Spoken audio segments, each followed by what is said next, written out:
Welcome to another episode of the Realty Talk with SANETI Realty. And for those of you that are new to our YouTube channel, this is a space that we like to share experiences, knowledge, and news about real estate. And today, I have with me one of I would say our founders, members, the first members of the office when we started it, Manuel Zavala. Manny, how are you? I'm well, thank you You for doing asking. good? Yes. So Thank you just for for you to having me. know, Manny was maybe our fourth agent. When I started this company, I started with my three boys, and then Manny, you came aboard, right? Yes, Manuel is not original for him from the Valley, Manny. You're from Chicago, right? I am. Why you don't tell us a little about your background over there? Why you do? What's your experience over there with real estate? Sure. Well, my name is Manuel Zavala. I've been with SANETI since I came to the Valley, since SANETI started.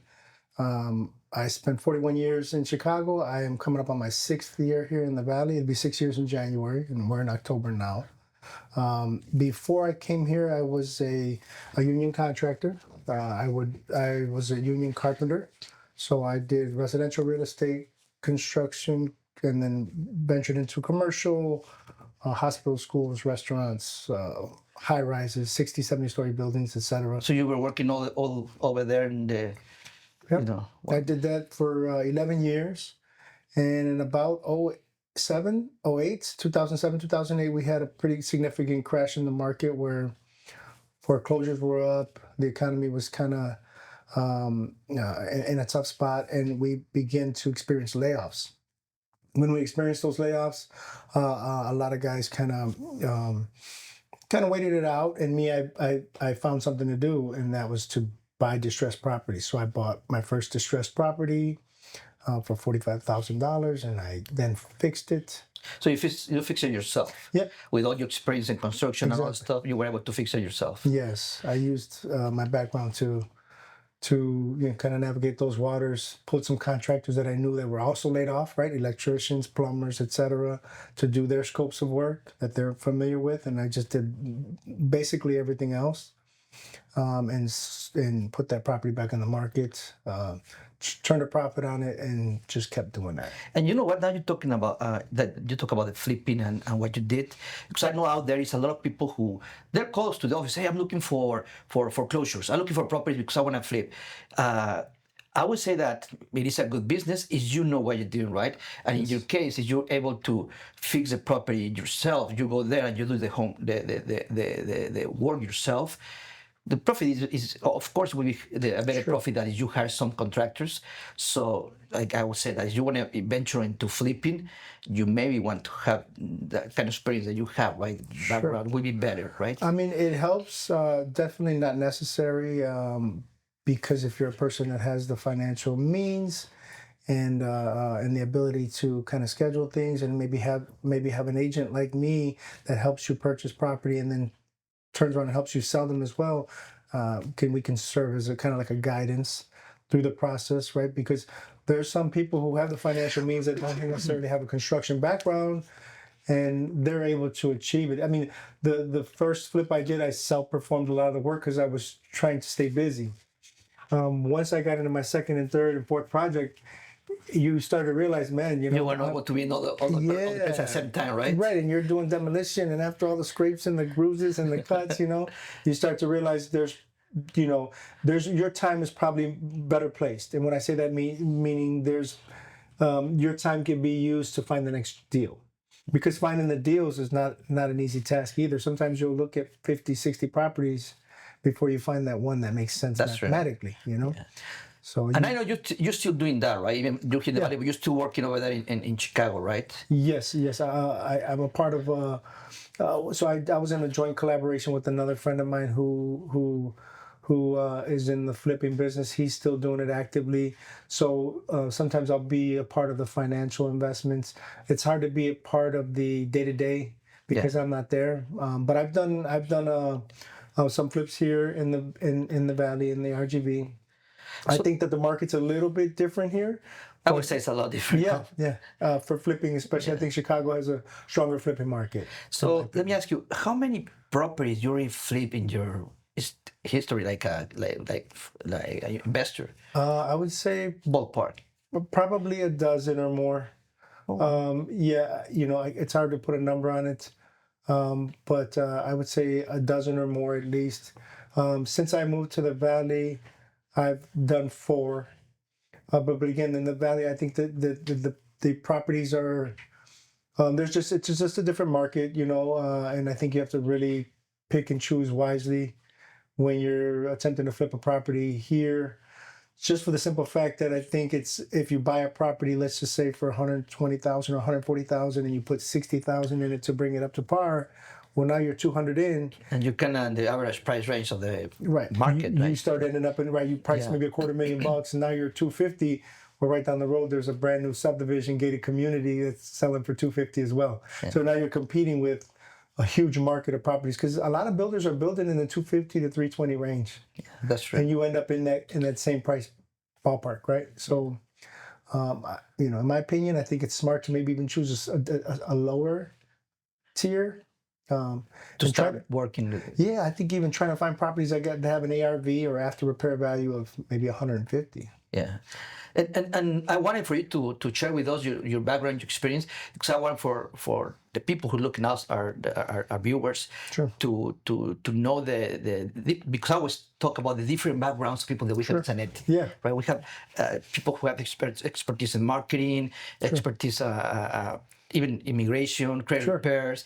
We have another podcast with Yvonne that she have a expertise in acting. Yeah. I don't know how that correlates to real estate, but she have different. We have different backgrounds, right? Yeah, and your background is you build you can. I always say that one time you told me that no, that's not true. I say when I introduce you, I say okay, money can build a house by itself. Yeah. Your hands, you can do it. Sure. The whole thing, right? I mean, I've done them. When I was a union carpenter. I've done little houses. I've done houses with elevators in them.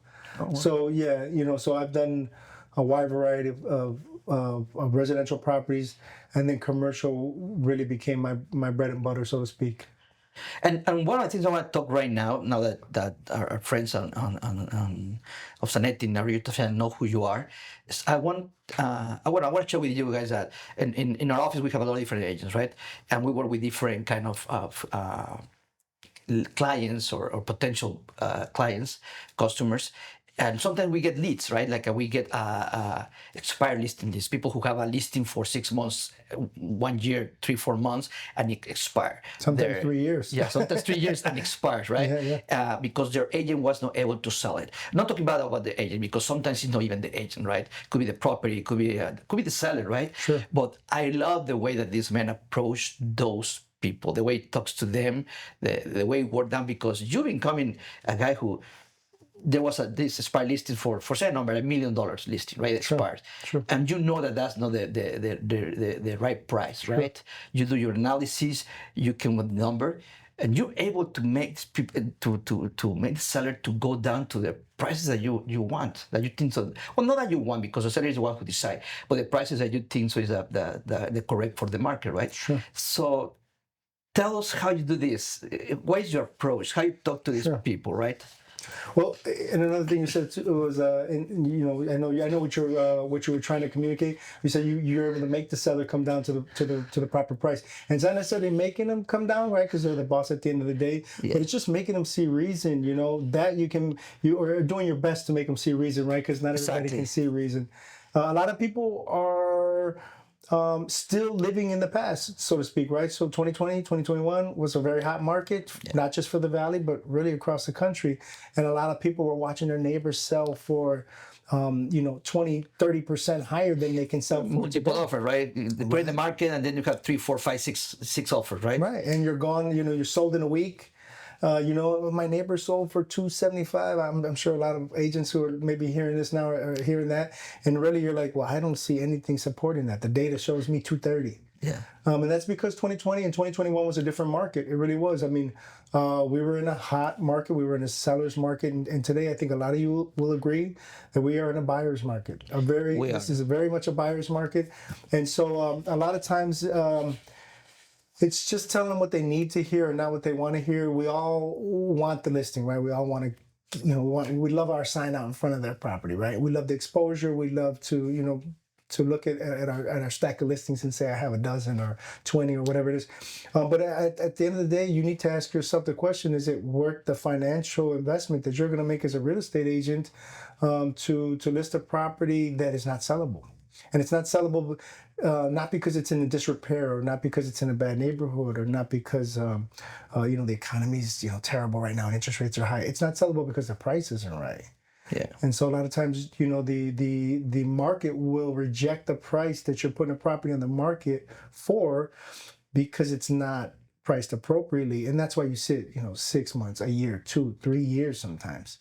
And so I've found $800,000 homes that were priced at $875. It's hard to go in there and tell a seller, hey, Mr. Seller, I know you love your home. I know you've cared for it and treated it. It's a beautiful home. You've treated it with care, but it's only worth $800,000.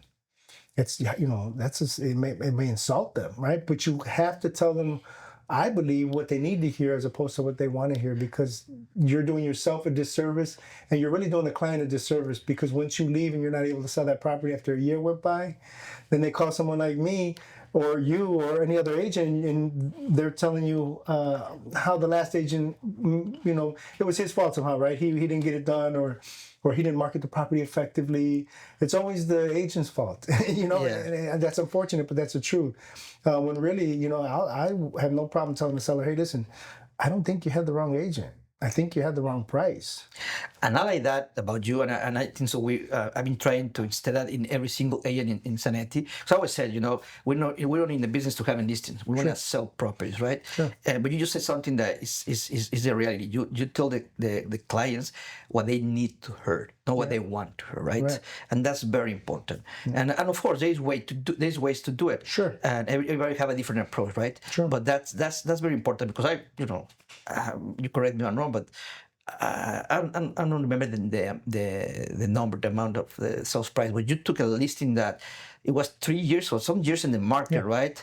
You grabbed the listing, you convinced, or you told the seller what was the right price, and you sold it in 2 weeks. Yes. If I'm not wrong, right? Sure. Yeah, I've had a listing that sat on the market for 3 years, and I was able to explain to the client with data, right, with the information that I'm getting from the same tools that agents are using, MLS, and comparables, to say, hey, look, it's not, the property was priced incorrectly, and again, you're not saying that the agent priced it incorrectly, because at the end of the day, the seller is the one that dictates that at the end of the day, right? But yeah, we were able to get that property under contract in 17 days, closed in 30, and she had sat on the market 3 years. The $800,000 listing is actually a true story. That property sat on the market for 3 years. It's surrounded by beautiful properties. It's in McAllen on a major street. I know the agent that listed it before me. She's incredible. I know she's incredible. So, and I know how she works. There's, what I mean? I know this agent really well. And I told her, look, you absolutely do not have the wrong agent. You have the right agent. You just have the wrong price. And so we were able to pull that deal back together, and in collaboration with that agent, bringing her back on, because she had marketed it with thousands and thousands of dollars. She even paid for her own appraisal to attempt to make this client see reason that this property is overpriced. And we were able to sell that property within 30 days. And it appraised exactly for what we told her it would, $800,000 as opposed to the $875 that she was just determined to get. And you're right in what you said. Like said, it's not that they have the wrong agent; they have the wrong price. Right. And at the end of the day, the seller is the one who chooses, right? But I really believe that some of us, I was an agent too, we don't want, or we don't know, or we're afraid to walk away. Sure. Or maybe you're a brand new agent. You want to have business, sure. and even if you know that this property, the market dictated the price is maybe $500,000, but the seller was $580, and at the end you take the listing in that amount because you want to have the listing. Sure. But I think it's important that we should know when to walk away, right? Yes, absolutely. And you do that very good. Well, I think with that one listing in particular, that's what I had to do. The $800,000 listing, she had already interviewed 2 other agents. She even went as far as to think it was the sex of the agent, meaning she had females listed the property for the first 2 or 3 years, and she said, I think I'm going to try a male agent. Work harder, or I don't know. Yeah, I don't really know what her reason was behind that, but she just thought, I got to try something, right? And she said, so I interviewed two other men. You're the third now, and so I said, well, listen, here's what I can do. We can discuss commissions and we can talk about, what they're offering you in the form of commission and see if we can't come to a happy medium or a compromise. But if you're not willing to take my consultation as it relates to the price, unfortunately, I will not accept the listing. I won't take it. Because listing a property like this costs money. You spend $600, $700 on a sign. By the time you do photographs and videos, you're couple $1,000 in open houses, right? And you're setting out on a mission that can't be accomplished. You already know it because it's not priced appropriately. So you're exhausting all those resources, your resources, because the agent we bear the burden of the upfront cost, right, of listing a property. That's correct. And now that you said that, and I want to share this because anybody who's listening to us out there and you want to sell your house, first of all, you want an agent will be upfront with you and always will be honest and talk the truth to you. Like you're saying, because you don't want people who's just there like fans around you, showing up whatever your ideas are, right? You want to hire a professional, on real estate, in this case, us realtors, Sure. and you paying for those services. I would say that you should listen, to their advice. At the end of the day, the decision on selling their property, the price, or even the conditions, is the seller, right? Yes. But they're working with you, that you're an expert. I would say they should listen to your advice. And sometimes sellers, like you say, they love their property. They've been living there. They're emotionally attached with the property, and that's when you don't make the best decisions. Not just in selling real estate, almost in everything that we do in life, right? Sure. So, and one thing that you said that it is true and it's important is that you as an agent, you have the burden of the first investment, because you're spending in pictures, in videos, in social media advertising, because every day is more competitive. We have a lot of listings right now. You want your property to be out there, to be exposure to the more people that you can, and some agents will pay for advertising. I know we do it in our office. Yes. We pay for advertising. We pay for maybe still just have a regular pictures, have a more professional picture with drones views and everything and videos, right? So with that being said, a real estate agent he wants to, and it's in the leasing agreement, in the contract, you can put an amount of money there that you can get paid. Yes. Even if you don't sell the property, right? Or even if the listing expired, is the listing expired, if the seller cancels, you can recover that initial investment. I know that in SANETI Realty, I always leave that to your discretion. I never put nothing there because I know that it's part of me being invested, right? And do that expenses, we want to sell the property. I don't know what is your approach on that sense. I think it's justified in some situations. For example, if you have a seller who absolutely will not budge, but they're not too far off. I've had listings where they're $100K off, $150,000. And in one case, I had a client reduce the price $290,000 because that's how they were priced that incorrectly. And so if you can get a client down to a seller, right down to an amount that you think is feasible, there's a couple of things you can do. You can say, okay, well, listen, you're pricing a little higher than I'm suggesting. We're always going to do a CMA for those clients and have them initial that CMA to say, here's where I told you I think we should be as your real estate consultant. And you're saying, I want to try for $275, but you're saying we need to be at between $230 and $250. Okay, we're not too far off. Would you be okay with, discussing the possibility of a price reduction or improvement in the event that this doesn't get the activity we were hoping it would get in the next couple of months? Are you open to owner financing? Because if you're open to owner financing, that opens yourself up to a different pool of buyers, right? When you agree, a larger pool of buyers who may be okay giving you your asking price because they have credit issues or, whatever the reason is that they're purchasing the property using owner financing as opposed to traditional financing.